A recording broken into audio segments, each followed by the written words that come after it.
Good morning to all of you. आप सभी का बहुत बहुत स्वागत है। उम्मीद करती हूँ आप सभी बहुत अच्छे होंगे। सभी बच्चे जल्दी से लाइव आ जाइए और चलिए हम सभी इस सेशन को यहाँ पर शुरू करते हैं। तो आप सभी को पता है कि ह्यूमन हार्ट हम लोगों ने पढ़ लिया था, मानव हृदय किस तरीके का होता है वो हम लोगों ने यहाँ पे पढ़ लिया था और आज उसके आगे का हम सभी यहाँ पर पढ़ेंगे। ठीक है, तो सभी बच्चे एक बार जल्दी से लाइव आ जाएंगे और ऑडियो और वीडियो ठीक है तो सभी मुझे कमेंट करके बता देंगे कि सब कुछ सही है। चलो तो शुरू करते हैं। और आज हम सबसे पहले बात करेंगे कि जो ह्यूमन हार्ट होता है, जो मानव हृदय होता है, उससे संबंधित कौन कौन से रोग यहाँ पर हो सकते हैं। तो सबसे पहले हम लोग बात करेंगे यहाँ पर डिजीजेस यानी रोग के बारे में कि अगर हृदय को कुछ प्रॉब्लम हो रही है या फिर अगर हम सर्कुलेटरी प्रॉब्लम की अगर हम बात करते हैं तो किस तरह की प्रॉब्लम यहाँ पर हो सकती है। ठीक है, तो कुछ रोगों को हम सभी यहाँ पर पढ़ेंगे। चलिए जल्दी से सभी बच्चे यहाँ पर आ जाएंगे लाइव और सेशन को शुरू करते हैं। ठीक है, तो सबसे पहले जो पहला यहाँ पर बात करेंगे वह ये करेंगे कि जो भी हमारा हृदय स्पंदन होता है, जो भी हमारा हार्ट बीट होता है, उसके साथ ही कुछ महत्वपूर्ण बातें भी हमें पता होनी चाहिए। जैसे कि सबसे पहले कि जो भी हमारा हार्ट बीट होता है क्या उसमें हम कोई कंट्रोल कर सकते हैं, क्या उसके ऊपर हमारा कोई कंट्रोल होता है? तो आंसर नहीं। अगर हम अपने हार्ट बीट को देखते हैं तो उसके ऊपर कोई भी हमारा कंट्रोल नहीं होता है और इस तरह की क्रियाओं को जिसे हम सभी खुद से कंट्रोल नहीं कर सकते हैं अनैच्छिक क्रियाओं के नाम से यहाँ पर जानते हैं, यानी इनवॉलेंटरी एक्शंस के रूप में हम सभी इसे यहाँ पर जानते हैं। ठीक है, तो यहाँ पर आपको क्या ध्यान रखना है कि अगर आप हृदय स्पंदन के बारे में बात करते हैं तो यह कैसी क्रिया होती है? एक अनैच्छिक क्रिया होती है। कैसी? अनैच्छिक क्रिया यह होती है, यानी इनवॉलेंटरी होती है। अगर आप इसे देखें तो आप इसे अपनी इच्छा शक्ति से कंट्रोल यहाँ पर नहीं कर सकते हैं। ठीक है, तो आपने बोल दिया कि ब्लड आज तुम खूब ज्यादा धड़क लो और खूब सारा ब्लड पंप कर लो, 2-3 दिन आराम करेंगे, तो क्या होगा? ये हार्ट तो आराम करने लग गया तो फिर क्या हो गया? हम हमेशा के लिए आराम में पहुंच जाएंगे, है ना? तो ये चीज यहाँ पर होती है। आगे बढ़ते हैं नेक्स्ट पॉइंट की तरफ कि जो भी हमारा हार्ट बीट होता है, जो भी हमारा हृदय स्पंदन होता है, इसको कंट्रोल कौन करता है? आंसर हमारा ब्रेन करता है, हमारा मस्तिष्क करता है। और ब्रेन के बारे में अगर हम बात करें तो ब्रेन का कौन सा भाग इसे कंट्रोल करता है? तो आंसर आपको क्या करना है? मेडुला एब्लोंगेटा। कौन इसको कंट्रोल करता है? मेडुला एब्लोंगेटा। मेडुला एब्लोंगेटा की अगर आप बात करते हो तो यह क्या है? आंसर करना, मेडुला एब्लोंगेटा हमारे ब्रेन का सबसे अंतिम भाग होता है और यही हमारे ब्रेन हमारा जो हृदय होता है इसको यह कंट्रोल करने का काम यहाँ पर करता है। ठीक है, आगे बढ़ते हैं। यहाँ पर आपको यह भी विशेष तौर पर ध्यान में रखना होगा कि 3 हार्मोन यहाँ पर काम करते हैं। पहला होता है थायरोक्सिन, दूसरा होता है एड्रेनलिन और इसके साथ ही एक और हार्मोन आपको ध्यान में रखना पड़ेगा यहाँ पर, जिसका नाम है वासोप्रेसिन। क्या नाम है? वासोप्रेसिन। ठीक है, ये जो 3 हार्मोन होते हैं यह साथ में मिलकर के, हिंदी में भी लिख देती हूँ, वासोप्रेसिन। वासोप्रेसिन ये साथ में मिलकर के यहाँ पर हमारी हार्ट बीट को यानी हृदय स्पंदन को नियंत्रित यहाँ पर करते हैं। ठीक है, तो थायरोक्सिन और जो एड्रेनलिन है वो हमारे हार्मोन्स जो होते हैं, इनकी अगर आप बात करो तो थायरोक्सिन जो होता है वह थायराइड ग्रंथि से निकलता है और जो एड्रेनलिन होता है वो हमारी एड्रिनल यानी अधिवृक्क ग्रंथि से निकलता है। और अगर हम बात करते हैं यहाँ पर वासोप्रेसिन के बारे में तो वासोप्रेसिन हमारी पीयूष ग्रंथि यानी पिट्यूटरी ग्लैंड से निकलता है और ये सभी मिलकर के हमारी हार्ट बीट को यहाँ पर कंट्रोल करते हैं। एक बात और यहाँ पर बताना चाहूंगी कि अगर आप वासोप्रेसिन के बारे में बात करो तो जो हमारा बीपी होता है ना, जो हमारा ब्लड प्रेशर होता है, उसको बढ़ाने का काम भी यही करता है। इसको बढ़ाने का काम भी यही करता है। ठीक है, तो इस चीज को ध्यान यहाँ पर आप रखेंगे। तो मैंने क्या क्या बताया कि बेटा अगर आप अपने हार्ट बीट को देखते हो तो आप उसे कंट्रोल नहीं कर सकते। यह एक अनैच्छिक क्रिया होती है, यानी आपके विल पावर में नहीं है, आप इसे कंट्रोल नहीं कर सकते। और इसको कौन कंट्रोल करता है? हमारा ब्रेन, हमारा मस्तिष्क इसको कंट्रोल करता है। और मस्तिष्क की अगर हम बात करें तो मस्तिष्क का कौन सा भाग इसको कंट्रोल करेगा? तो आंसर करना कि मस्तिष्क का जो मेडुला एब्लोंगेटा होता है वह इसको यहाँ पर कंट्रोल करता है। कौन कंट्रोल करता है? मेडुला एब्लोंगेटा इसको यहाँ पर कंट्रोल करता है। अच्छा, एक चीज और आप लोगों को यहाँ पर ध्यान में रखना होगा कि कौन कौन से हार्मोन हैं जो हार्ट बीट को यहाँ पर कंट्रोल करते हैं। तो आंसर करना कि थायरोक्सिन, एड्रेनलिन और वासोप्रेसिन। ठीक है, चलो अब इसके आगे हम लोग नेक्स्ट पॉइंट की ओर यहाँ पर बढ़ते हैं। एक और इम्पॉर्टेंट बात, आप सभी को मैंने बहुत अच्छे से यह समझाया है कि अगर हम अपने ब्लड के पीएच के बारे में बात करते हैं तो हमारे ब्लड का पीएच क्या होता है, हमारे ब्लड का पीएच क्या होता है। चलिए जल्दी से सभी बच्चे बताएंगे। तो ब्लड के पीएच की अगर आप बात करते हो तो जो ब्लड का पीएच होता है वो होता है 7.4, है ना, सबसे करेक्ट तो यही है। 7.2 से 7.4 हो सकता है, लेकिन यहाँ पर आप इन दोनों के बारे में बात करें तो 7.4 को हम सभी सबसे बेस्ट यहाँ पर समझते हैं। ठीक है,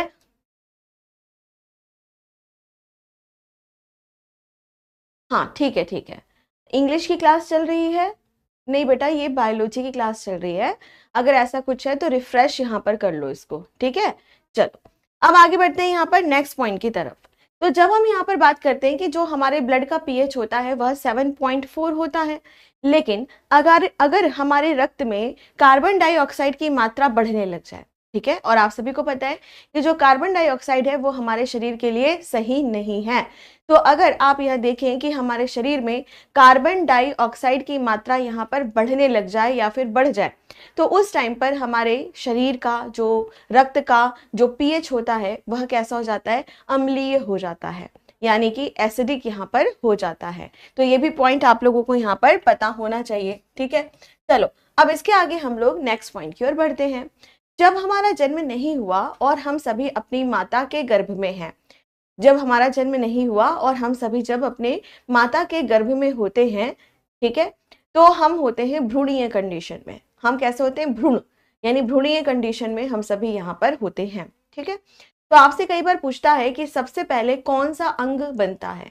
अगर आप अपने सभी अंगों के बारे में बात करें तो आपसे यह पूछा जाता है कि कौन सा अंग यहाँ पर सबसे पहले बनता है, और आप लोगों को सीधे सीधे यहाँ पर आंसर करना है कौन सा अंग बनेगा? हमारा हृदय, हमारा हार्ट यहाँ पर बनता है।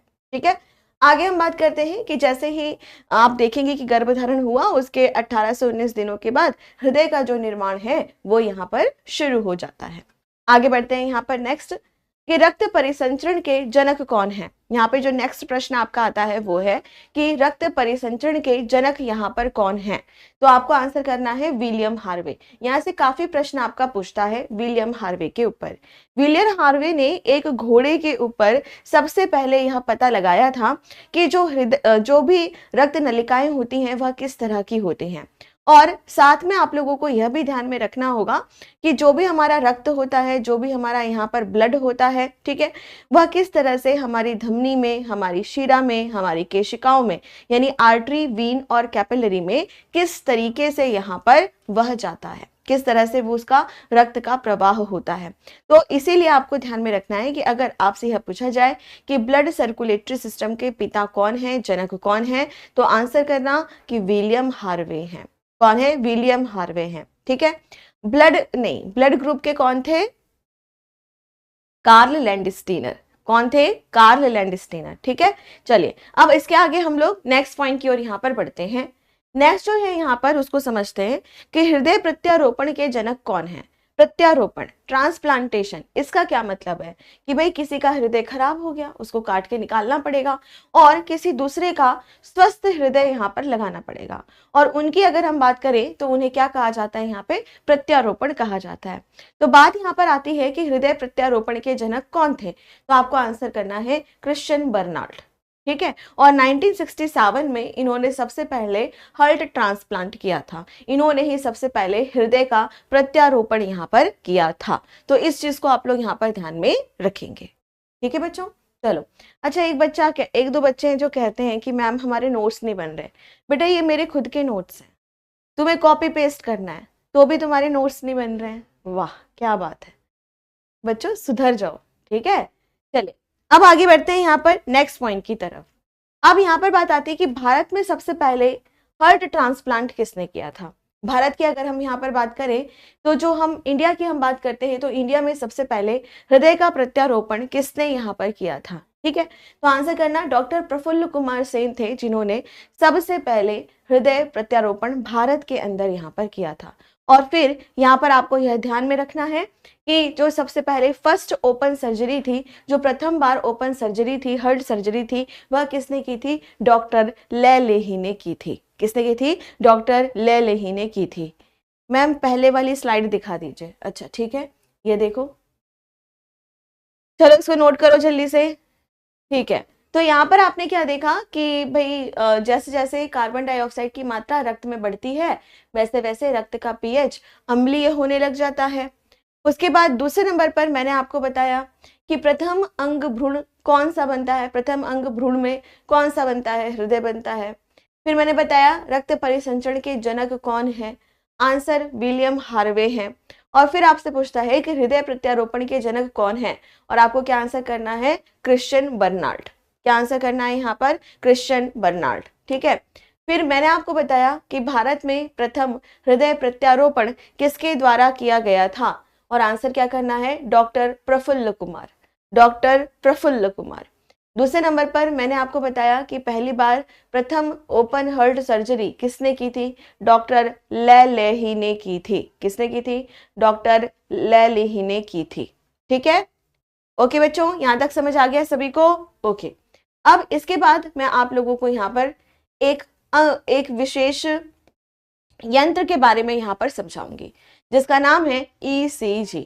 एक यहाँ पर विशेष यंत्र के बारे में हम सभी बात करेंगे जिसका नाम है ECG। ठीक है प्यारे बच्चों, आप सभी ने शाहरुख खान की बहुत मूवी देखी होगी, ठीक है, जिसमें उसको हार्ट की प्रॉब्लम होती है, हृदय से संबंधित प्रॉब्लम होती है, उसको डॉक्टर के पास एडमिट करते हैं और उसको इलेक्ट्रोकार्डियोग्राम दिया जाता है। और ग्राफ कुछ कैसा आता है, जैसे नॉर्मल अगर कोई स्वस्थ व्यक्ति है तो इस तरह से यहाँ पर आपको ग्राफ बनता हुआ दिखाई देता है, लेकिन अगर ये ग्राफ सीधे रहे, ठीक है, इस तरह से उछाल ग्राफ में यहाँ पर नहीं देखने के लिए मिले, तो आप क्या बताएंगे? यहाँ पर सीधा एक लाइन बन जाती है और इसका मतलब होता है कि उस व्यक्ति की यहाँ पर मृत्यु हो गई है।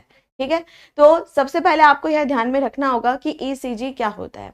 ECG एक तरह का यंत्र है, एक तरह की मशीन होती है जिसके माध्यम से हम सभी हृदय की गतिविधियों का निरीक्षण यहाँ पर करते हैं कि किस तरीके से हमारा हृदय यहाँ पर कार्य कर रहा है। अगर कोई भी दिक्कत होती है तो वह इस ग्राफ के माध्यम से यहाँ पर पता लगाया जाता है। तो चलो इसे हम सभी यहाँ पर समझते हैं। तो सबसे पहले आपके एग्जाम में पूछा जाता है ECG की फुल फॉर्म। ठीक है, ECG की फुल फॉर्म क्या होती है? आपको आंसर करना है ECG की फुल फॉर्म होती है इलेक्ट्रोकार्डियोग्राम। ECG की फुल फॉर्म क्या होती है? इलेक्ट्रोकार्डियोग्राम। ठीक है, दूसरे नंबर पर आपको यह ध्यान में रखना होगा, एक और आता है इलेक्ट्रोकार्डियोग्राफ। तो ग्राम का मतलब है यंत्र जिसके माध्यम से हम सभी क्या कर रहे हैं? निरीक्षण कर रहे हैं। और ग्राफ क्या होता है? इस तरह से एक वेव, एक तरंग आपको दिखाई देती है, PQRST। ठीक है, और ये क्या कहलाती है? एक तरंग जिसके माध्यम से हमें क्या पता चलेगा कि भाई सब कुछ ठीक है या फिर नहीं है। फिर यहाँ पर क्वेश्चन आता है कि ECG की अगर हम बात करते हैं तो जो ECG है वह किसने बनाया था, उसका इन्वेंशन किसने किया था, वह मतलब उनको बनाने वाले कौन यहाँ पर वैज्ञानिक थे? तो आंसर करना विलियम एंथोवन। तो विलियम एंथोवन नाम के जो साइंटिस्ट थे उन्होंने ही सबसे पहले इस डिवाइस को, इस यंत्र को यहाँ पर बनाया था। अच्छा, एक बच्चा पूछ रहा है कि PQRST की फुल फॉर्म क्या होती है? कोई कुछ नहीं होती। अगर मैं आपसे कहूं कि A फॉर एप्पल, ठीक है, तो एप्पल A की फुल फॉर्म थोड़ी है, ठीक, ये तो अल्फाबेट है ना बेटा। ठीक है, तो 1 2 3 4 की फुल फॉर्म नहीं होती ना, ऐसे ही PQRST की भी नहीं होती। चलो अब इसको नोट कर लो जल्दी से। ठीक है, साइड हो गई मैं, लो साइड हो गई मैं। चलो, तो यहाँ पर ECG की अगर हम बात करते हैं तो ECG को सबसे पहले बनाने वाले कौन है? विलियम एंथोवन। ECG की फुल फॉर्म क्या होती है? इलेक्ट्रोकार्डियोग्राम। ECG क्या है? जिसके माध्यम से हृदय की गतिविधियों का निरीक्षण किया जाता है। नेक्स्ट यहाँ पर आता है ECG, जो यहाँ पर ग्राफ बन रहा है वह क्या है? इलेक्ट्रोकार्डियोग्राफ। कैसी तरंग हमें दिखाई देती है बेटा? तो आंसर करना है PQRST। यह तरंग हमें यहाँ पर दिखाई देती है। ठीक है, क्लियर है बच्चों यहाँ तक? ओके, चलो अब इसके आगे हम लोग नेक्स्ट पॉइंट की ओर यहाँ पर बढ़ते हैं। अब मैं आप लोगों को एक नए शब्द के बारे में भी यहाँ पर समझाऊंगी जिसका नाम है EMG, जिसका क्या मतलब है यहाँ पर EMG। ठीक है, अब EMG का क्या फुल फॉर्म होता है, चलो इसे समझते हैं। ये आपने इससे पहले नहीं पढ़ा होगा। EMG की अगर हम बात करें तो इसे हम कहते हैं इलेक्ट्रोमायोग्राम। क्या कहते हैं इसे हम सभी? इलेक्ट्रोमायोग्राम। ठीक है, इलेक्ट्रोमायोग्राम की अगर आप बात करो तो इलेक्ट्रोमायोग्राम क्या करता है, तो जहां पर भी मायो शब्द आता है, मायो का मतलब होता है मांसपेशियां। मायो का क्या मतलब होता है? मांसपेशियां। ठीक है, तो हृदय की मांसपेशियां कैसी हैं? हृदय की मांसपेशियों का निरीक्षण किया जाएगा, तो किसके माध्यम से किया जाएगा? तो आंसर करना इलेक्ट्रोमायोग्राम के माध्यम से किया जाता है। ठीक है, चलो तो फटाफट से इसको नोट कर लो। ठीक है, ठीक है शैलवी, ओके, चलो हो गया, सभी बच्चे ने लिख लिया। तो EMG, तो पहला क्या था यहाँ पर? ECG, इलेक्ट्रोकार्डियोग्राम, और ये क्या है आपका यहाँ पर? EMG। और EMG की अगर हम बात करें तो यह क्या है? एक यंत्र जिसके माध्यम से हृदय के मांसपेशियों का निरीक्षण यहाँ पर किया जाता है। ठीक है बच्चों, हो गया, सभी ने नोट कर लिया। अब चलो यहाँ पर हम रोगों के बारे में बात करेंगे कि हृदय संबंधी कौन कौन सी प्रॉब्लम यहाँ पर हो सकती है। तो फटाफट से आप सभी हेडिंग डालेंगे, जल्दी से आप सभी यहाँ पर हेडिंग डालेंगे, क्या? हृदय संबंधी विकार। जल्दी से आप सभी यहाँ पर हेडिंग डालेंगे, हृदय संबंधी विकार। चलिए फटाफट से लिखिए, हृदय संबंधी विकार। ठीक है, अब हृदय संबंधी विकार की अगर आप यहाँ पर बात करो तो यह आपके हृदय से रिलेटेड हो सकता है, धमनियों में कोलेस्ट्रॉल जमा हो गया उसकी वजह से हो सकता है, और हृदय की मांसपेशियों में कोई दिक्कत यहाँ पर हो गई तो उसकी वजह से भी यह हो सकता है। ठीक है, तो चलिए सबसे पहले हम लोग यहाँ पर स्टार्ट करेंगे, सबसे सिंपल पहला है हाइपरटेंशन एंड हाइपोटेंशन। पहला क्या है यहाँ पर? हाइपरटेंशन और हाइपोटेंशन। ठीक है, अब देखो बेटा, यहाँ पर आप सभी को मैंने हमेशा एक शब्द बताया है, हाइपर। जहां पर भी हाइपर शब्द लिखा हुआ होता है उसका मतलब होता है बहुत ज्यादा। ठीक है, जैसे कि मान लो दो दोस्त हैं, आपस में लड़ रहे हैं, खूब मार पिटाई कर रहे हैं। ठीक है, इतने में एक दोस्त क्या बोलेगा कि ठीक है अब तो शांत हो जा, ज्यादा हाइपर मत हो। ठीक है, तो हाइपर का क्या मतलब होता है यहाँ पर? ज्यादा। हाइपर का क्या मतलब हो जाता है यहाँ पर? ज्यादा। ठीक है, तो यहाँ पर आपको क्या ध्यान में रखना है? Hyper tension, tension, hyper tension, यानी कि जब हाई ब्लड प्रेशर हो रहा हो, जब उच्च रक्तचाप यहाँ पर हो रहा हो, तो उस स्थिति को हम सभी क्या कहते हैं? हाइपर टेंशन कहते हैं। क्या कहते हैं? हाइपर टेंशन कहते हैं। और दूसरी तरफ अगर हम बात करें तो दूसरी तरफ आता है यहाँ पर हाइपोटेंशन। हाइपोटेंशन, हाइपोटेंशन का क्या मतलब होता है? हाइपो, हाइपो मतलब कम, हाइपो मतलब कम। ठीक है, तो हाइपो की अगर हम बात करें तो जब ब्लड प्रेशर आपका जरूरत से कम हो रहा है तो उसे हम कहते हैं लो ब्लड प्रेशर, और इसी को हम साइंटिफिकली क्या कहते हैं? हाइपोटेंशन कहते हैं। तो ब्लड प्रेशर कितना होना चाहिए? नॉर्मल ब्लड प्रेशर कितना होना चाहिए? 120/80 mmHg होना चाहिए। अगर इससे ज्यादा हो गया तो हाई ब्लड प्रेशर हो जाएगा, अगर इससे कम हो गया तो लो ब्लड प्रेशर यहाँ पर हो जाएगा। और साथ में आपको यह भी ध्यान में रखना पड़ेगा कि हाई ब्लड प्रेशर जो होता है उसे हम हाइपरटेंशन कहते हैं, और जो लो ब्लड प्रेशर होता है उसे हम सभी हाइपोटेंशन कहते हैं। ठीक है, तो चल फटाफट से इसको नोट करो। अब देखो, एक बच्चा बार बार पूछ रहा है कि मैम HG मतलब क्या है? बेटा, रक्त परिसंचरण की कितनी क्लासेस हो चुकी हैं? ब्लड सर्कुलेशन की कितनी क्लासेस हो चुकी हैं बेटा? हाँ, और कितनी बार मैंने बताया है कि HG मतलब क्या होता है? मरकरी, पारा, मरकरी, पारा। ठीक है, HG का क्या मतलब होता है यहाँ पर? पारा, मरकरी। ठीक है, तो इसका जो केमिकल सिंबल होता है वह क्या है? HG। कई बार बताया है बच्चों, ऐसे भूल जाओगे तो कैसे चलेगा? चलो, तो सभी ने नोट कर लिया यहाँ पर? ओके, तो सबसे पहले आपने क्या देखा यहाँ पर? हाई ब्लड प्रेशर और लो ब्लड प्रेशर। ठीक है, मैम क्या हाइपरटेंशन में मेडिसिन लेते हैं? हाँ बिल्कुल लेते हैं। अगर मैं अपने घर का एग्जांपल बताती हूँ, मेरी मम्मा को लगभग 10 to 15 ईयर्स से हाई ब्लड प्रेशर है और वो रोज गोली खाते हैं, मतलब रोज वो मेडिसिन लेते हैं। ठीक है, उससे उनका कंट्रोल रहता है। ठीक है, तो हाँ, इसके लिए मेडिसिन यहाँ पर चलती है। ठीक है बच्चा, चलो अब आगे हम यहाँ पर नेक्स्ट पॉइंट की ओर बढ़ते हैं, आगे चलते हैं यहाँ पर नेक्स्ट पॉइंट की तरफ। नेक्स्ट जो एक नया रोग है वो है कोरोनरी धमनी रोग, जिसे हम सभी कोरोनरी आर्टरी डिजीज के रूप में यहाँ पर जानते हैं। ठीक है, अब हम बात करेंगे कोरोनरी आर्टरी डिजीज, पर उससे पहले सबसे पहले हम यहाँ पर समझेंगे कोरोनरी आर्टरी यानी कोरोनरी धमनी क्या होती है। आप सभी को यह बात यहाँ पर पता होना चाहिए कि मैम जो डॉक्टर लोग हाथ पकड़कर ब्लड प्रेशर, हाँ बच्चे आता है आता है। ठीक है, तो यहाँ पर अच्छा शांत हो जाओ, सब शांत हो जाओ। यस मैम मैं भी लेता हूँ। अच्छा इतनी छोटी सी एज में, चलो होता है, बहुत सारे रीजंस होते हैं। ठीक है, चलो तो अब शांत हो जाओ, यहाँ पर चुपचाप पढ़ो। ठीक है, ठीक। अब हम यहाँ पर बात करते हैं कि हमारा जो हृदय होता है वो सभी को रक्त देता है। अगर हम अपने हृदय के बारे में बात करें तो उससे जो धमनी निकलती है, जैसे कि ओल्टा महाधमनी, वो और फिर धमनियां में वो तब्दील हो जाती है, मतलब सब डिवाइडेड हो जाती है, और फिर वो धमनियां जो होती हैं वो सभी अंगों में, सभी तरह की कोशिकाओं में रक्त को लेकर के जाती है।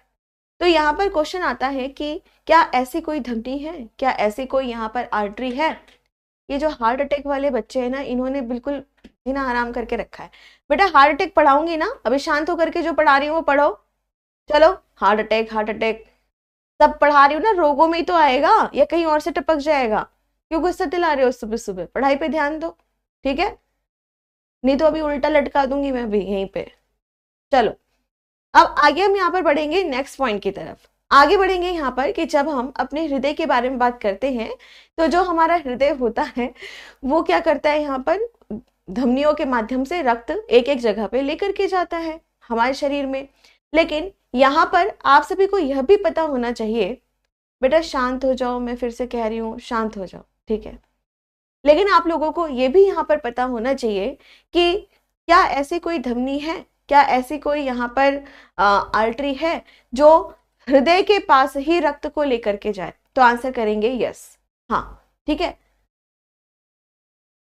मैम मेरा बीपी कभी लो कभी हाई रहता है। विवेक इसके लिए आप रुद्राक्ष पहन सकते हो, ठीक है, और मेडिटेशन कर सकते हो और हल्की फुल्की एक्सरसाइज कर सकते हो, उससे बिल्कुल कंट्रोल हो जाएगा।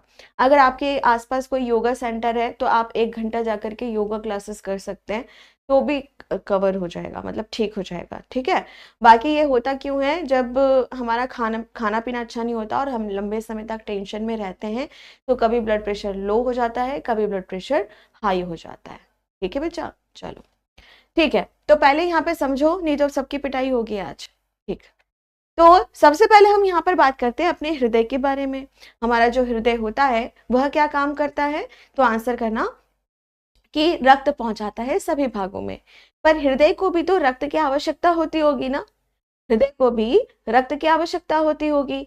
तो ऐसी कौन सी धमनी होती है, ऐसी कौन सी आर्टरी होती है जो हृदय को रक्त पहुंचाने का काम यहाँ पर करती है, और आपको सीधे सीधे यहाँ पर आंसर करना है, उसका नाम है कोरोनरी आर्टरी। क्या है उसका नाम यहाँ पर, कोरोनरी धमनी। तो वह धमनी जो स्वयं रक्त को, हृदय को रक्त पहुंचाती है, उसे हम सभी क्या कहते हैं, कोरोनरी आर्टरी के नाम से यहाँ पर जानते हैं। ठीक है, अब हम बात करते हैं, जैसे मान लो ये कोरोनरी आर्टरी है, और कोरोनरी आर्टरी में आप देखेंगे जगह जगह पर कुछ डिपोजिशन दिखाई दे रहा है, कुछ जमाव यहाँ पर दिखाई दे रहा है। बड़े ध्यान से देखने में पता चल रहा है कि जो कोलेस्ट्रॉल है वो जमा हो गया है, कुछ वसा यानी कि फैट यहाँ पे जमा हो गया है, कुछ कैल्शियम यहाँ पर जमा हो गया है, जिसकी वजह से जो रक्त का प्रवाह है वो सही से नहीं हो रहा है। रक्त कैसा हो रहा है, कभी ज्यादा पहुंच रहा है, कभी कम पहुंच रहा है। और हृदय के पास जब इस तरह से कम ज्यादा रक्त पहुंचेगा या अनियमित तरीके से रक्त यहाँ पर पहुंचेगा तो क्या होगा, तो आपको आंसर करना, एक समस्या यहाँ पर होगी जिसे हम सभी कहते हैं कोरोनरी आर्टरी डिजीज, और इसका जो साइंटिफिक नाम है वह क्या है, एथेरोस्क्लेरोसिस के नाम से हम सभी इसे यहाँ पर जानते हैं।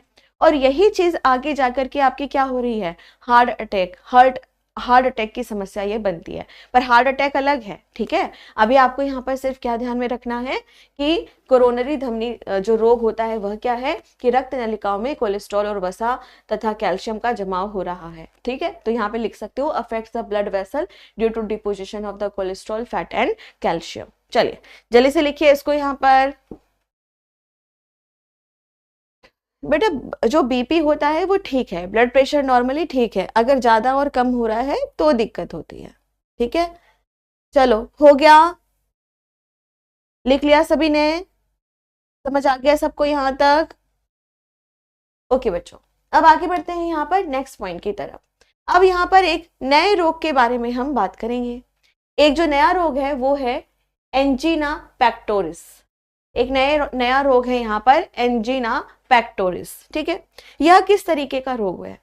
अचानक से हृदय में बहुत तेज दर्द उठता है, अचानक से। ठीक है, तो यहाँ पर आपको क्या ध्यान में रखना है, नंबर फर्स्ट, कि हृदय की मांसपेशियों को जब पर्याप्त ऑक्सीजन नहीं मिल पाता, तब हृदय में अचानक से थोड़े समय के लिए दर्द का उठना क्या कहलाता है? तो आंसर करना एंजीना पेक्टोरिस यहाँ पर कहलाता है।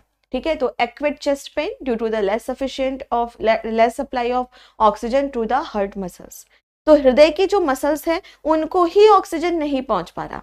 ठीक है, और उनसे आप काम करवा रहे हो क्या कि जोर जोर से धड़को, जोर जोर से ब्लड को पंप करो। अरे भाई, हृदय की जो मसल है उनको खुद ही ऑक्सीजन नहीं मिल पा रहा, और इस टाइम पे बड़ा जोरदार तरीके से अचानक से दर्द होता है, बहुत लंबे समय से नहीं, अचानक से दर्द होता है। ठीक है, कभी कभी लोगों को यह लगता है कि यहाँ पर दिक्कत हो गई है। ठीक है, हाँ अरविंद मैं बताती हूँ बेटा, रुक जाओ। तो यहाँ पर आप सभी ने क्या देखा कि अचानक से इस तरह से दिक्कत यहाँ पर महसूस हुई, और उसी को हम क्या कहते हैं यहाँ पर? एंजीना पेक्टोरिस के नाम से यहाँ पर जानते हैं। चलिए नोट करिए यहाँ पर।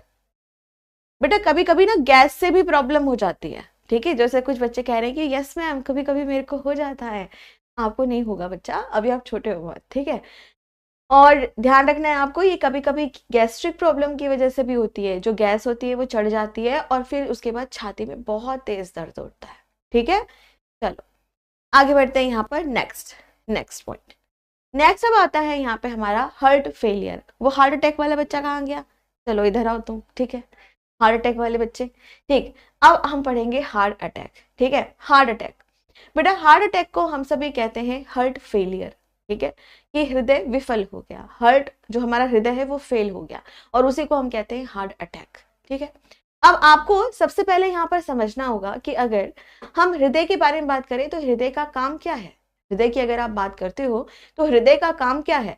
तो आंसर करना, हृदय की अगर हम बात करें तो हृदय का काम है कि ब्लड को पंप करना और शरीर के एक एक भागों तक जितना पर्याप्त सफिशिएंट ऑक्सीजन वाला रक्त पहुंचना चाहिए उतना पहुंचाना। अगर वो नहीं पहुंच पाए, अगर वह यह कार्य अच्छे से नहीं कर पाए, तो हम क्या कहेंगे? फेल हो गया अपना काम करने में, है ना? यानी ऑक्सीजन वाला जो रक्त है उसको नहीं पहुंचाया उसने एक जगह से दूसरी जगह। ठीक है,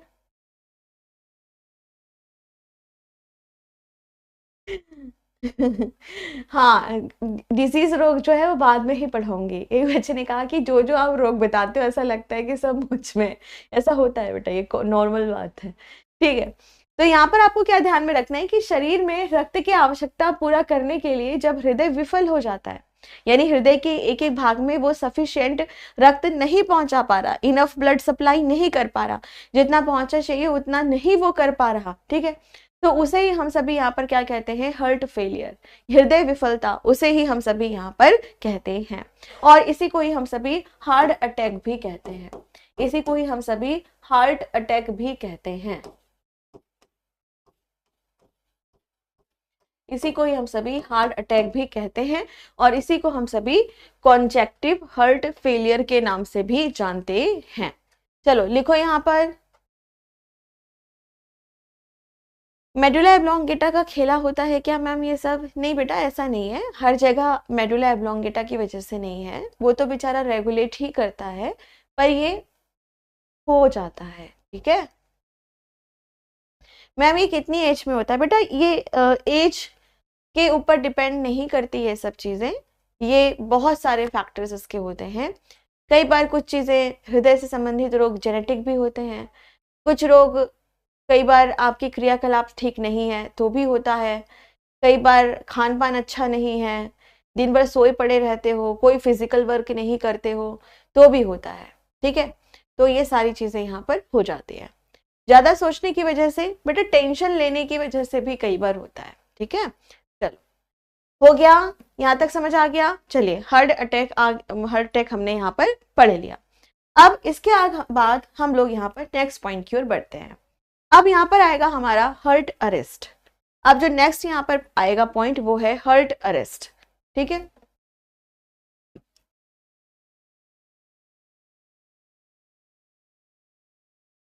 अच्छा एक बच्चे ने पूछा है कि डेथ के बाद हार्ट ट्रांसप्लांट कर सकते हैं क्या?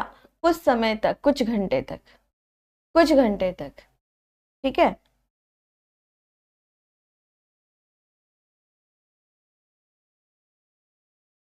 कुछ घंटे तक ट्रांसप्लांट हम सभी यहाँ पर कर सकते हैं।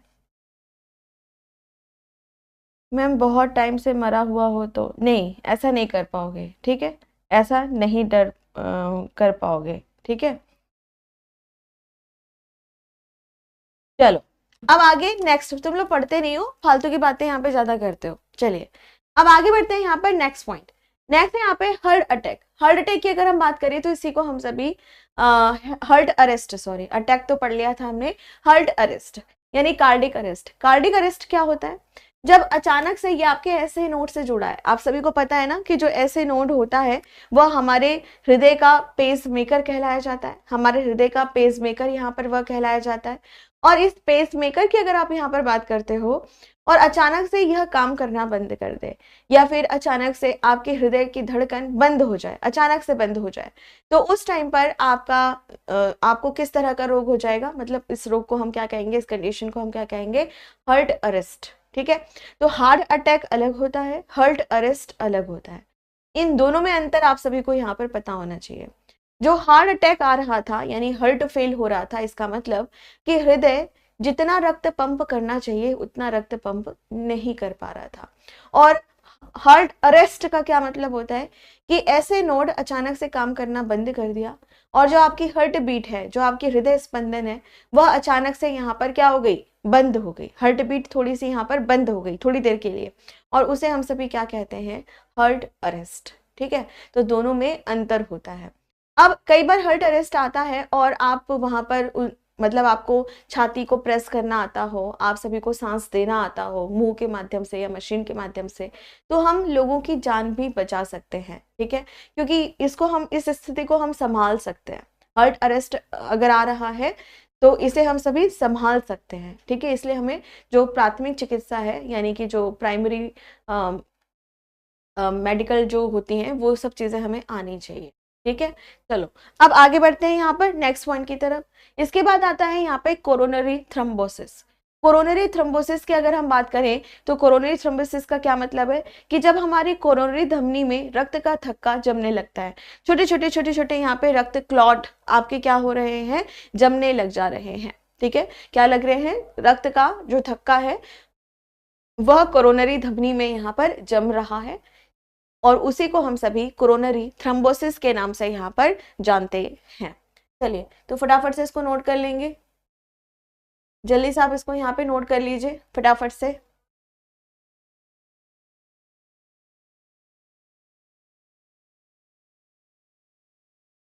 हो गया, सभी ने लिख लिया? चलिए अब इसके बाद हम लोग यहाँ पर नेक्स्ट पॉइंट की ओर बढ़ते हैं और अब हम लेंगे यहाँ पर आपका टेस्ट। ठीक है, अब हम यहाँ पर लेंगे आपका टेस्ट। ठीक है, चलो तो अब होगा आपका यहाँ पर टेस्ट। चलिए सबसे पहले जो फर्स्ट क्वेश्चन है वह आप लोगों की स्क्रीन पर आ चुका है और जल्दी से आप सभी इसका आंसर यहाँ पर करके बताएंगे कि कौन सा आंसर यहाँ पर हमारा सही बनेगा। चलो बताओ फटाफट से। तो पहला यहाँ पर निम्नलिखित में से किसे हृदय का प्राकृतिक पेस मेकर कहा जाता है? चलिए बच्चों जल्दी से बताएंगे, फटाफट से जल्दी से बताएंगे। और जो आंसर हमारा यहाँ पर बनेगा वह कौन सा बन जाएगा? आंसर हमारा बनेगा SA नोड। आंसर क्या बन जाएगा हमारा यहाँ पर? SA node. तो फोर्थ आंसर यहाँ पर हमारा बिल्कुल सही है। सभी बच्चे जल्दी से मुझे यहाँ पे बताओ कि जो SA नोड है उसकी फुल फॉर्म क्या होती है? SA नोड की यहाँ पर फुल फॉर्म क्या होती है? और आंसर आपको क्या करना है? Sinoatrial node. Very good. Next question, निम्नलिखित में से कौन अस्थि मज्जा द्वारा निर्मित रक्त कोशिका का एक प्रकार नहीं है? इनमें से कौन ऐसा है जो अस्थि मज्जा द्वारा निर्मित रक्त कोशिका का एक प्रकार नहीं है? बताइए बेटा, जल्दी से इसका आंसर करेंगे। और आंसर की अगर हम बात करें तो आंसर जो हमारा बनेगा वह क्या है? ओस्टियोक्लास्ट। आंसर क्या हो जाएगा यहाँ पर? ओस्टियोक्लास्ट। क्यों? क्योंकि ओस्टियोक्लास्ट की अगर हम बात करते हैं तो यह क्या काम करता है? हमारी हड्डियां बनाने का काम करता है। क्या काम करता है? हड्डियां बनाने का यह काम करता है। ठीक है, तो हड्डी का कोई मतलब ही नहीं है। बाकी लाल रक्त कणिकाएं, श्वेत रक्त कणिकाएं लाल अस्थि मज्जा से बनती है, और प्लेटलेट्स किससे बनती थी? मेगा कैरियोटाइप से बनती थी, और वह भी बोन मैरो में पाई जाती है। ठीक है, अब नेक्स्ट क्वेश्चन, एक सामान्य वयस्क मनुष्य में रक्त की कुल मात्रा कितनी होती है? एक सामान्य वयस्क मनुष्य में रक्त की कुल मात्रा कितनी होती है? चलिए जल्दी से इसका आंसर करेंगे, कौन सा आंसर यहाँ पर आपका सही बनेगा। और आंसर की अगर हम बात करें तो आंसर क्या हो जाएगा? 5 से 6 लीटर। आंसर क्या हो जाएगा यहाँ पर? 5 से 6 लीटर। आंसर क्या हो गया? 5 से 6 लीटर। वेरी गुड, बहुत अच्छे। अब नेक्स्ट क्वेश्चन की ओर यहाँ पर बढ़ते हैं। सबसे छोटे व्यास वाली रक्त नलिकाओं को क्या कहा जाता है? सबसे छोटी वाली, the blood vessel with the smallest diameter are called. चलो बच्चों जल्दी से इसका आंसर करो। कैपिलरी, एट्रियोल्स, वेन्यूल्स, या फिर यहाँ पर लसिका यानी कि लिम्फेटिक्स, क्या यहाँ पर इसको कहा जाता है? और आंसर क्या हो जाएगा यहाँ पर हमारा? केशिकाएं। आंसर क्या हो जाएगा हमारा यहाँ पर? कैपिलरी, क्योंकि कैपिलरीज जो होती हैं वह कैसी होती हैं? सबसे छोटी ब्लड वेसल होती हैं, सबसे छोटी ब्लड वेसल होती हैं। ठीक है, और सबसे बड़ी कौन सी होती है इनमें से? धमनी यानी कि आर्टरी होती है। नेक्स्ट क्वेश्चन, मानव आरबीसी का जीवन काल कितना होता है? अगर हम सभी ह्यूमन आरबीसी के बारे में बात करते हैं तो ह्यूमन आरबीसी का जो काल होता है वह कितना होता है? चलो बच्चों जल्दी से इसका आंसर करें, कौन सा आंसर यहाँ पर आपका सही होना चाहिए। और आंसर की अगर आप बात करो तो आंसर क्या हो जाएगा? 120 दिन। आंसर क्या हो जाएगा यहाँ पर? 120 दिन। ठीक है, तो फटाफट से नोट करेंगे कि जो सेकेंड ऑप्शन है वो बिल्कुल हमारा यहाँ पर सही है। तो आप सभी को पता है कि अगर हम आरबीसी के बारे में बात करें तो आरबीसी 120 दिन। ठीक है, दूसरे नंबर पर अगर हम डब्ल्यूबीसी के बारे में बात करें 3 से 4 दिन। और अगर हम बात करते हैं प्लेटलेट्स के बारे में, ठीक है, तो जो प्लेटलेट्स है वह कितने दिन? तो आंसर करना, प्लेटलेट्स की अगर आप बात करते हो बेटा तो जो प्लेटलेट्स होती हैं वह 7 to 10 डेज, 7 to 10 डेज। ठीक है, ऑलमोस्ट 1 वीक के आसपास।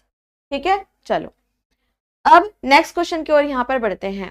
निम्नलिखित में से किस जोड़े में दोहरा परिसंचरण मार्ग होता है? Which one of the following pair has the double circulatory pathway? चलो बच्चों जल्दी से इसका आंसर करो, कौन सा आंसर यहाँ पे हमारा सही होना चाहिए? बताइए फटाफट से, जल्दी से इसका आंसर करेंगे। और आंसर की अगर हम यहाँ पर बात करें तो आंसर क्या हो जाएगा यहाँ पर हमारा? बर्ड और मैमल्स। आंसर क्या हो जाएगा? पक्षी और स्तनधारी प्राणी। पक्षी और स्तनधारी प्राणी, है ना। इसका क्या मतलब था कि जो भी आपका हार्ट होता है, जो भी आपका हृदय होता है, उससे ब्लड 2 बार होकर के गुजरता है। नेक्स्ट क्वेश्चन, किस रक्त समूह में कोई भी एंटीबॉडी नहीं होती है? कौन सा ऐसा ब्लड ग्रुप है जिसमें कोई भी एंटीबॉडी नहीं होती है? चलो जल्दी से इसका आंसर करेंगे, कौन सा आंसर सही होना चाहिए? ऐसा कौन सा ब्लड ग्रुप है जिसमें कोई भी एंटीबॉडी नहीं होती है? और आंसर क्या हो जाएगा यहाँ पर कि जिसमें कोई भी एंटीबॉडी नहीं होती है वो होता है हमारा ब्लड ग्रुप ए बी। क्या हो जाएगा? Blood group A B. ठीक है, तो ए बी की अगर हम बात करते हैं तो इसमें आप देखेंगे दोनों एंटीजन पाए जाते हैं पर कोई भी एंटीबॉडी नहीं पाई जाती है, और इसीलिए आंसर क्या हो जाएगा हमारा यहाँ पर? सेकेंड ऑप्शन सही बनेगा। अब नेक्स्ट क्वेश्चन की ओर यहाँ पर बढ़ते हैं। निम्नलिखित में से कौन सा डब्ल्यूबीसी के बारे में सही नहीं है? डब्ल्यूबीसी के बारे में कौन सा कथन यहाँ पर सही नहीं है? पहला, आकार 18 से 25 माइक्रोन, हाँ ये गलत दिया हुआ है। आकार की अगर आप बात करते हो ना तो जो डब्ल्यूबीसी का जो आकार होता है, जो साइज होता है वह कितना होता है? तो आंसर करना है यहाँ पर लगभग आप देखेंगे कि 13 या 14 से लेकर के 17 के बीच में होता है। ठीक है, तो जो फर्स्ट ऑप्शन है वो बिल्कुल यहाँ पर हमारा गलत दिया हुआ है।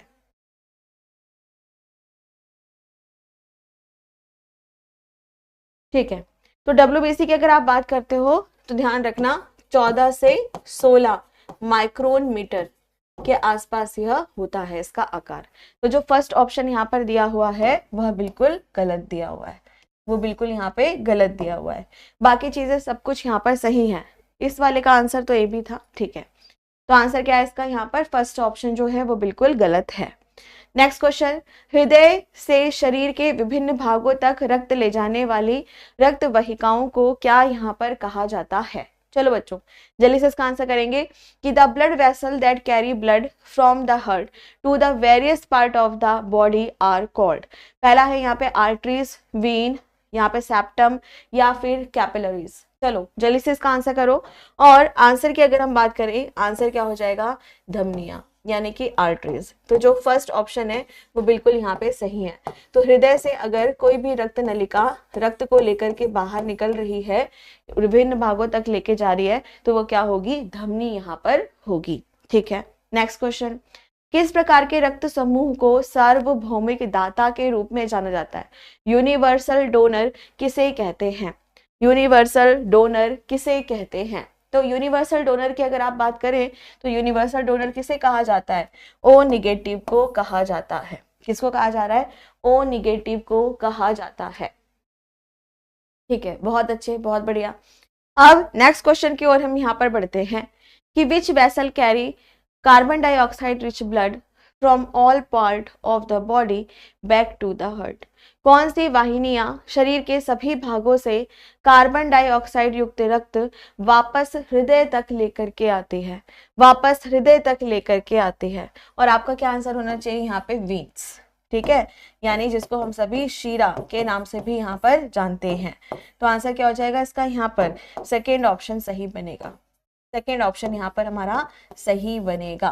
तो जो वीन होती हैं वह क्या काम करती हैं, तो आंसर करना कि सभी भागों से रक्त को लेकर के फिर से कहाँ पर आती हैं, तो आंसर करना है हमारे हृदय में लेकर के आती है। ठीक है, चलो अब आगे बढ़ते हैं। नेक्स्ट पॉइंट, नेक्स्ट है यहाँ पर कि human heart is covered by the double membrane sac is called. मानव हृदय एक दोहरी झिल्ली थैली से ढका हुआ होता है, जिसे किस नाम से जाना जाता है, जिसे किस नाम से जाना जाता है। चलिए जल्दी से इसका आंसर करेंगे, कौन सा आंसर यहाँ पर आपका सही बनेगा। और आंसर की अगर हम बात करें तो आंसर हमारा बनेगा यहाँ पर क्या, पेरिकार्डियम। आंसर क्या बनेगा यहाँ पर, पेरिकार्डियम। तो फटाफट से नोट करेंगे कि जो फोर्थ ऑप्शन बनेगा वह बिल्कुल हमारा सही बनेगा, पेरिकार्डियम। ठीक है, pericardium, very good. Next question, शरीर की सबसे बड़ी धमनी कौन सी होती है। शरीर की अगर हम बात करें, अपनी बॉडी की अगर हम बात करें, तो बॉडी का जो लार्जेस्ट आर्टरी है, जो सबसे बड़ी धमनी है, वह कौन सी होती है। और आपको क्या आंसर करना है यहाँ पर, सबसे बड़ी धमनी महाधमनी यानी कि ओल्टा होती है। कौन सी होती है, ओल्टा होती है। महाधमनी सबसे बड़ी होती है। और दूसरे नंबर पर सबसे बड़ी कौन सी होती है, तो आंसर करना पल्मोनरी। दूसरे नंबर पर कौन सी होती है, पल्मोनरी। ठीक है, तो इस चीज को ध्यान रखिएगा। चलिए अब आगे बढ़ते हैं। नेक्स्ट क्वेश्चन, रक्त क्या है। ब्लड की अगर हम बात करें तो ब्लड किस तरह का टिश्यू होता है। ब्लड की अगर आप यहाँ पर बात करो तो ब्लड किस तरह का टिश्यू होता है। चलो बच्चों जल्दी से इसका आंसर करेंगे, कौन सा आंसर सही बनना चाहिए। तो ब्लड जो होता है वह क्या है, मैंने आप लोगों को क्या बताया था, liquid connective tissue. Liquid connective tissue. ठीक है, और हिंदी में मैंने क्या समझाया था इसको, यहाँ पे तरल संयोजी ऊतक, तरल संयोजी ऊतक। ठीक है, तो ये क्या होता है, एक तरह का संयोजी ऊतक होता है। क्या होता है, यह एक कनेक्टिव टिश्यू होता है, संयोजी ऊतक यह होता है। तो जो फोर्थ है वह बिल्कुल यहाँ पे हमारा सही है।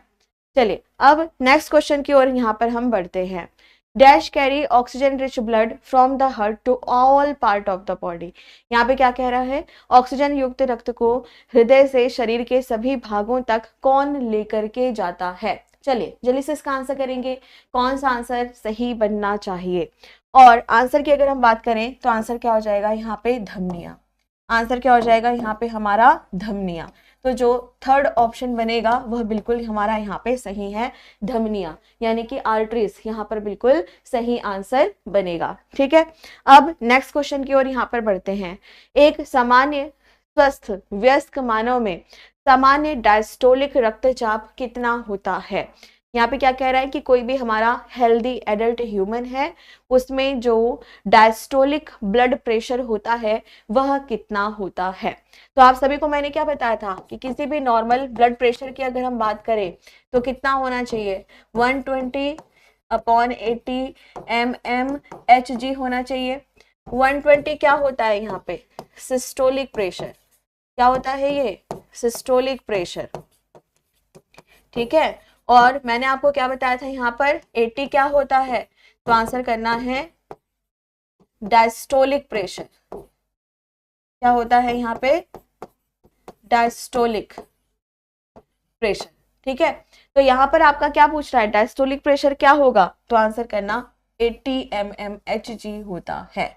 और इसीलिए जो फर्स्ट ऑप्शन बनेगा वह बिल्कुल हमारा यहाँ पर सही बनेगा, ए ऑप्शन बिल्कुल ठीक है, ठीक है। चलो अब next question, this is the blood disorder where the haemoglobin is defective. अब ये नए तरीके का प्रश्न है बेटा, यहाँ पे क्या बोल रहा है, हमें एक रक्त विकार बताना है जिसमें हीमोग्लोबिन खराब हो जाता है, ठीक है। अब तक जो भी हमने रोग पढ़े थे वो यहाँ पर नहीं दिया, लेकिन इसके आंसर के साथ मैं आपको थोड़ा सा यहाँ पर बताती हूँ कि अगर हम सिकल सेल एनीमिया के बारे में बात करते हैं, तो पहले मैं इसे यहाँ पे समझा दूं। यहाँ पर एक रोग के बारे में हम बात करेंगे जिसका नाम है sickle cell anaemia. Sickle cell anaemia, ठीक है। सिकल सेल एनीमिया क्या है, चलो इसे समझते हैं। सबसे पहले मैं आपको बता दूं कि सिकल सेल एनीमिया क्या होता है। यह एक तरह का जेनेटिक डिजीज है। सबसे पहली बात, ये क्या है, एक तरह का जेनेटिक डिजीज होता है।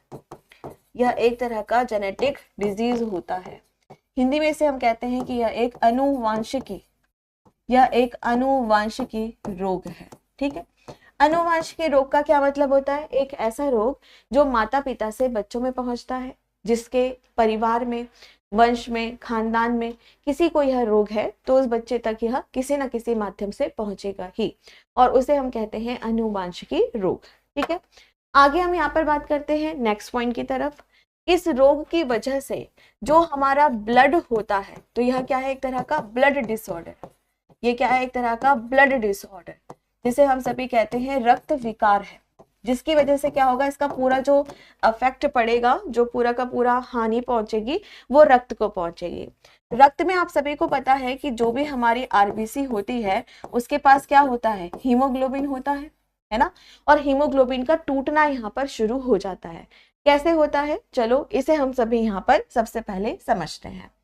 अगर हम सभी अपनी आरबीसी को देखते हैं तो हमारी जो आरबीसी होती है वह कैसी होती है, बिल्कुल पेड़े जैसी होती है ना, उभयावतल बाई कॉनकेव, हाँ बाई कॉनकेव शेप की होती है, उभयातल वह होती है, ठीक है। और इस टाइम पर आप क्या देखेंगे कि हीमोग्लोबिन की कमी यहाँ पर होने लग जाती है। फिर आगे आप क्या देखते हो कि जो आरबीसी होता है वो अपनी शेप इस तरह से चेंज कर लेती है। वह सोचती है कि मैं अपने सरफेस एरिया को बढ़ा लेती हूँ, अपने क्षेत्रफल को यहाँ पर मैं बढ़ा लेती हूँ, और इससे क्या करूंगी, ज्यादा से ज्यादा ऑक्सीजन ग्रहण करूंगी। लेकिन दिक्कत क्या होती है कि यह तो क्या है, नॉर्मल साइज है, नॉर्मल शेप है, ठीक है। और इस तरह का जो शेप यहाँ पर बनता है इसे हम सभी कहते हैं सिकल शेप। इसे हम सभी क्या कहते हैं, सिकल शेप्ड, ठीक है। अब इसके हिंदी में दो शब्द हैं, पहला हसिया या दराती, ठीक है, हसिया या दराती, दराती का शेप बन रहा है, या फिर अर्ध चांद का या अर्ध चंद्र का शेप यहाँ पे बन रहा है। जैसे आधा चांद होता है ना, बिल्कुल ऐसा शेप यहाँ पर बन रहा है, मून शेप बन रहा है, ठीक है, हाफ मून शेप बन रहा है। तो बिल्कुल ऐसे ही, तो इसके लिए जो शब्द इस्तेमाल किया जाता है वो सिकल इस्तेमाल किया जाता है। तो आप सभी को यहाँ पर ध्यान में रखना है कि जब इस तरह से ये नॉर्मल है, ये एबनॉर्मल है ना, ये असामान्य स्थिति है, तो यहाँ पर क्या यह शेप ऐसे ही रह पाएगी, नहीं, ये शेप ऐसे नहीं रह पाएगी और ये टूट जाएगी, ये फ्रेजिल होती है, ये टूट जाती है। और उस वजह से आप देखेंगे कि जो यहाँ का रक्त होता है ये वो इधर उधर बिखर जाता है, और इस तरह से आप देखेंगे कि रक्त की कमी हो गई, हीमोग्लोबिन की यहाँ पर कमी हो गई, और इसी तरह के रोगों को हम सभी क्या कहते हैं, सिकल सेल एनीमिया। ठीक है। अब जैसे एक बच्चे ने पूछा था कि मैम जेनेटिक रोग कौन कौन से होते हैं, बेटा अभी मैं आपको ना जेनेटिक डिजीज पढ़ाऊंगी, मतलब रोग पढ़ाऊंगी, उसमें आपको समझाऊंगी। ठीक है, अभी आपको सिर्फ इतना ही यहाँ पर ध्यान रखना पड़ेगा। ओके बच्चों, ओके। तो यहाँ पर हो गया आपका, ठीक है, यहाँ तक क्लियर है। अब आगे बढ़ते हैं नेक्स्ट। निम्नलिखित में से कौन से दो शब्द आइटम का एक ही मतलब है? इनमें से दो शब्द का कौन सा आइटम का सेम यहाँ पर मतलब है? ठीक है, तो आंसर आपको करना है यहाँ पर सेकेंड ऑप्शन। आंसर क्या करना है यहाँ पर? Second option. ठीक है, क्योंकि अगर आप देखें यहाँ पर तो SA नोड को ही हम सभी पेस मेकर के नाम से जानते हैं। तो आंसर क्या हो जाएगा यहाँ पर? इसका सेकेंड आंसर यहाँ पर बिल्कुल हमारा सही है। चलिए अब इसके आगे हम लोग नेक्स्ट पॉइंट की ओर यहाँ पर बढ़ते हैं कि वयस्क मनुष्यों में रक्त में शीशा का कितना प्रतिशत होना चाहिए? ठीक है, इलनेस, सिकनेस और डिजीज में अंतर बता दीजिए। हाँ ठीक है, बता रही हूँ। चलो पहले इसका आंसर करो।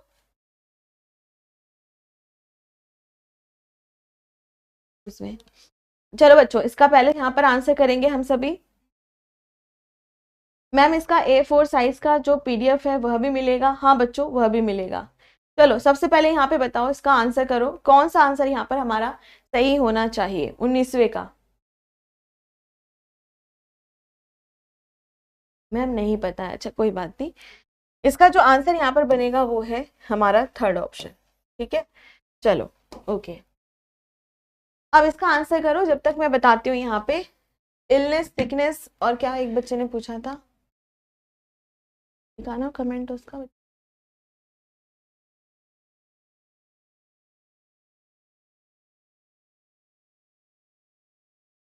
इलनेस, सिकनेस और डिजीज, अच्छा ठीक है, ठीक है ओके बच्चों। देखो सबसे पहले तो हम बात करते हैं डिजीज के बारे में। वैसे तो डिजीज चैप्टर में ये पढ़ाऊंगी, पर मैं आपको बता देती हूँ। अब हम बात करते हैं यहाँ पे डिजीज के बारे में। तो डिजीज एक का मतलब होता है डिसईजी। आप अभी यहाँ पर आरामदायक स्थिति में हो, ठीक है, अचानक से छिकने लगे, अचानक से खांसने लगे, अचानक से आपका शरीर कंफर्ट महसूस नहीं कर रहा, तो इसे हम सभी कहते हैं डिजीज, यानी कि कोई ना कोई एक रोग यहाँ पर हो गया। ठीक, अगर इस चीज को आप महसूस कर पा रहे हैं तो उसको कहते हैं हम सभी यहाँ पर सिकनेस। महसूस कर रहे हैं, इसके लिए कोई भी मेडिकल प्रामाणिकता आप लोगों को नहीं मिली, ठीक है, तो तब तक उसको हम कहते हैं सिकनेस। ठीक है, और लेकिन अगर आप किसी डॉक्टर के पास गए और डॉक्टर ने डिक्लेयर कर दिया कि इस वजह से ऐसा रोग आपको हो रहा है, तो उसे हम कहते हैं इलनेस। ठीक है, तो बस वही है, इलनेस का मतलब होता है कि मुहर लग गया कि आपको यह रोग है। ठीक, और सिकनेस का मतलब है कि अभी तक नहीं पता कि किस वजह से यह हो रहा है, पर आप अच्छा महसूस नहीं कर रहे हो, तो उसे हम कहते हैं सिकनेस। ठीक है, बस। चलो बच्चों, इसका आंसर करो जल्दी से, फिर उसके बाद मैं छुट्टी करूंगी यहाँ पर। बताइए, अब यहाँ पर सिस्टोलिक और डायस्टोलिक के बीच का अंतर बताना है। सिस्टोलिक कितना होता है? 120। डायस्टोलिक कितना होता है? 80। इसको घटा दो, कितना आएगा यहाँ पर? 40। तो आंसर क्या हो गया यहाँ पर? 40। ठीक है, तो फटाफट से नोट करेंगे कि जो फर्स्ट ऑप्शन बनेगा वो बिल्कुल यहाँ पर सही। ठीक है, चलो, तो आज के सेशन को हम सभी इतना ही रखते हैं, और कल नए चैप्टर के साथ मैं आप लोगों से फिर से मिलूंगी। आप सभी तब तक अपना ख्याल रखिए, और ये जो, हाँ, बोर्ड PDF दे देना मैम। ठीक है, बोर्ड PDF आपको मिल जाएगी, साथ में क्वेश्चन आंसर्स की A4 साइज की PDF भी आप लोगों को मिल जाएगी। ठीक है, तो कल मिलते हैं। Thank you so much, take care, bye bye, जय हिंद, जय भारत।